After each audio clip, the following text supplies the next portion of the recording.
Olá pessoal, na aula de hoje eu vou falar um pouco mais sobre a cultura egípcia e sobre a sociedade, a divisão de sociedade que existia no Egito e sobre a cultura, especialmente sobre a escrita deles, né, os tipos diferentes de escrita que eles tinham e como nós temos acesso a isso hoje, beleza? Então vamos lá. Só lembrando as coisas principais do Egito, né? O Egito é uma civilização fluvial, se desenvolveu ao longo do rio Nilo, que transborda todo ano através das enchentes sazonais. A primeira fase que a gente tem é chamada de período nomástico, depois a gente tem o período dinástico, na qual o Egito é governado por um faraó. E durante esse período dinástico a gente tem uma divisão entre Antigo Império, Médio Império e Novo Império. Antigo Império é o período das grandes obras, Médio Império é o período da invasão dos Hicsos e o Novo Império é o período onde é que o Egito tem a restauração egípcia e conquista novos territórios. A religião egípcia é politeísta antropozoomórfica, ou seja, eles acreditam em vários deuses que têm formas humanas misturadas com formas de animais. E como eles acreditavam na vida após a morte, eles preservavam o corpo através da mumificação, e as grandes obras que eles acabaram construindo para preservar o corpo dos faraós foram as pirâmides. Se você acha que eu falei tudo muito rápido, isso daqui é uma revisão dos 4 vídeos anteriores a esse, então você pode assistir os vídeos anteriores para você saber com um pouco mais de detalhes tudo isso que eu falei para vocês rapidamente. Então vamos agora para a sociedade egípcia. A sociedade egípcia, ela era estratificada, ou seja, ela era dividida em grupos que você dificilmente conseguiria mudar de um grupo para o outro. Tá? Então, no topo da pirâmide egípcia, você tem o faraó e sua família. Lembrando que o faraó não é uma simples pessoa, né? O faraó ele é rei, sacerdote, juiz, líder militar, mas ele também era uma reencarnação do deus Horus. Ele era um Deus vivo na Terra, tá? Então ele era mais do que uma simples pessoa, tá? Ele era a encarnação de um Deus para os egípcios. A outra parte que você tem aqui em cima, que eu vou marcar aqui, esse grupo aqui é o grupo que nós chamamos de aristocracia. Tá? Então, os nobres, os sacerdotes, os guerreiros, os líderes militares, os escribas, que eu vou falar um pouco mais sobre eles nesse vídeo ainda, eles formavam o que nós chamamos de aristocracia, que é o conjunto de pessoas ricas e importantes. Abaixo, né, esse grupo que tem os comerciantes, os artesãos e os camponeses, é o grupo que nós chamamos de povo, ou povão, pessoas que nem eu e você, né, pessoas que são comuns, pessoas que trabalham para sustentar aqueles que estão lá em cima. E embaixo você tem os escravos que ou eram prisioneiros de guerra, né, pessoas que haviam perdido guerra e por causa disso eles se tornaram prisioneiros, ou eles também eram escravizados por suas dívidas. Essas eram as principais formas que você tinha de escravidão no mundo antigo. Então você tem essa divisão da pirâmide do Egito entre faraó e sua família, aristocracia, povo e escravos. Uma curiosidade aqui, quem que provavelmente construiu as pirâmides? A gente não tem certeza disso. Uma das hipóteses é que não foram escravos, mas que quem construiu as pirâmides eram principalmente os camponeses. Os camponeses, durante o período que o Egito transbordava, que o rio Nilo transbordava, e as terras todas agricultáveis estavam embaixo da água, esses camponeses provavelmente eles eram deslocados para as áreas de construção das pirâmides e eles então trabalhavam na construção dessas pirâmides. E depois, quando o rio Nilo baixava, eles voltavam para trabalhar no campo. E como forma de pagamento, né, para suas obras, eles normalmente recebiam pagamento em forma de 2 produtos, pão e cerveja. Então eles recebiam comida e bebida como forma de pagamento para o trabalho que eles tinham na construção das pirâmides.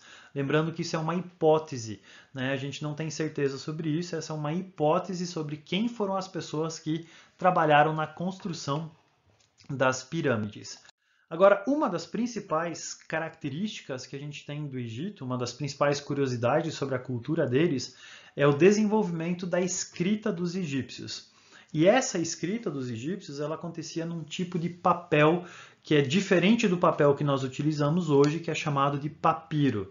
O papiro é essa planta aqui, muito comum nas margens do rio Nilo, e essa planta, quando você pega o caule dessa planta, você consegue cortar ela em tiras, em fibras, como aparece nessa imagem que você tem aqui em cima.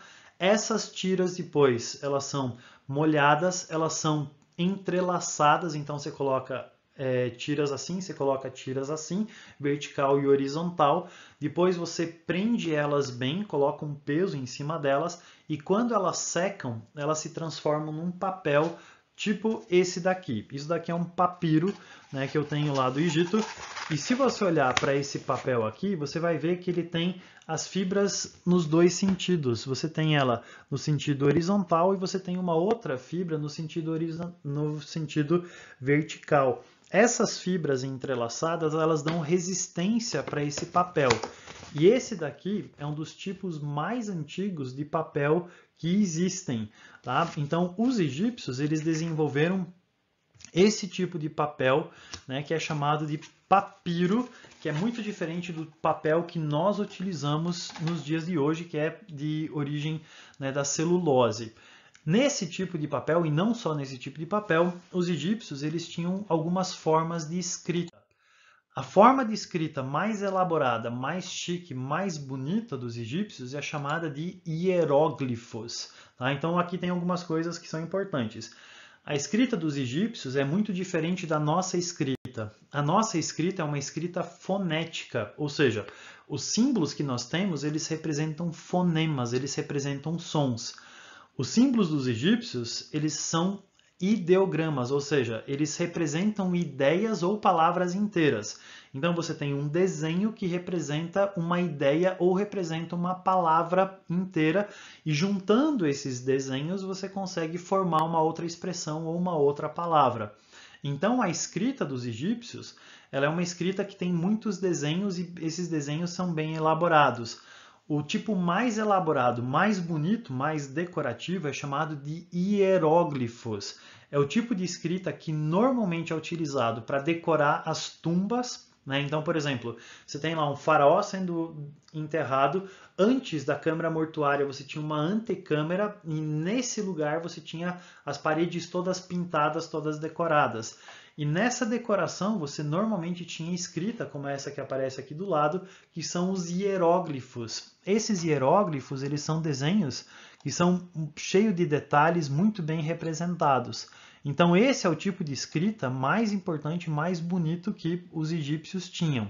Só que além de você ter isso decorando tumbas, você também tinha isso decorando alguns papiros. Então alguns papiros, como esse daqui, eles eram decorados com esses hieróglifos. Tá? Então esse é o tipo de escrita que é a mais bonita, mais elaborada. Mas o segundo tipo de escrita que você tem é o hierático. O hierático, ele é uma simplificação desses desenhos. Então aqui você tem, né, nessa tabelinha aqui, você tem essa simplificação. Então se você olhar aqui, por exemplo, você tem um hieróglifo que é um mangal, e esse hieróglifo ele vai se transformar nesse hierático aqui. Então isso daqui, que seria bonito e decorativo, vai se transformar nisso daqui, que é mais simples. Tá? Então era uma forma de escrita mais simples, que normalmente era utilizada no papel. E um outro tipo de escrita que você tem é o demótico. O demótico já está mais para isso daqui, tá? Que é um tipo de escrita bem mais simples, bem mais rápida, né? Que é o tipo de escrita que as pessoas utilizavam no dia a dia. Tá? Então você tem hieróglifos mais simples, hieróglifos que eram mais chique, o mais bonito, decorativo, hierático mais simples e demótico o muito mais simples. Tá? Então esses eram os três tipos diferentes de escrita que você tinha no Egito. E saber ler e escrever no Egito Antigo era muito difícil. Então existia uma profissão que era a profissão do escriba. Então quem que era o escriba?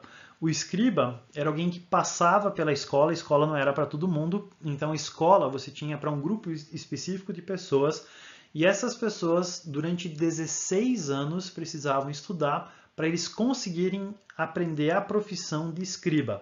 E esse escriba era a pessoa que sabia ler e sabia escrever. E depois que ele se formava como escriba, aquilo podia se ramificar para outras profissões. Então ele podia ir para a área da arquitetura, ele podia ir para a área da contabilidade, ele podia ir para a área da matemática, ele podia ir para a área de ser conselheiro. Então você tinha uma escola comum, que era a escola do escriba, que depois se ramificava para outros tipos de profissões. Mas normalmente eram esses os escribas, os únicos que sabiam ler e sabiam escrever. e você tinha toda uma educação, né, desses escribas, que era extremamente difícil e importante. Então, os escribas, eles tinham uma função bem importante na sociedade do Egito Antigo. Agora, como é que a gente sabe como é que os egípcios escreviam? Como é que a gente decifrou esse código dos egípcios? Como é que a gente decifrou a escrita deles? A escrita deles foi decifrada por um sujeito chamado Champollion. O Champollion, ele fez parte de uma expedição francesa para o Egito no final do século XVIII. Então, ele foi junto com outros franceses, né, que estavam em guerra com a Inglaterra, acabou envolvendo o Egito lá. E quando essa expedição estava lá no Egito, eles encontraram uma pedra extremamente importante chamada de Pedra de Roseta. Essas imagens aqui, elas apresentam essa Pedra de Roseta. Então, lá em cima você tem a Pedra de Roseta, que hoje está em exposição no museu lá na França.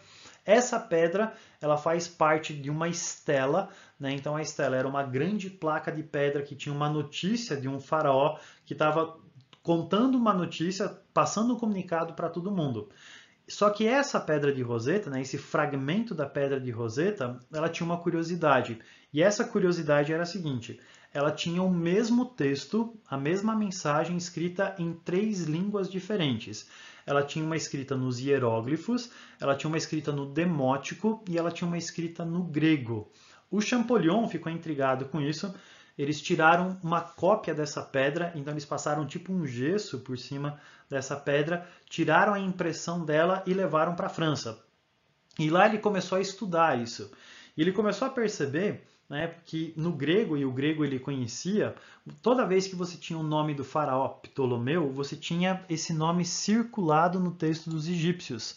Então aqui, ó, você tem o nome do faraó circulado. Então, cada vez que esse nome aparecia no grego, aparecia circulado, ele aparecia circulado também nos outros trechos. E ele começou a estudar a relação que acontecia entre o grego, entre o texto que ele decifrou do grego, e os outros. E por um período breve, né, super rápido, foram só 22 anos, 22 anos estudando a relação do grego com as outras línguas, até que ele consegue decifrar o código dos egípcios, consegue decifrar como que os egípcios escreviam, e aí ele consegue abrir uma porta para toda a egiptologia. Qual que é a importância da Pedra de Roseta e do Champollion? A importância é a seguinte: quando Champollion ele decifra a escrita dos egípcios, ele consegue abrir uma porta para o estudo da egiptologia.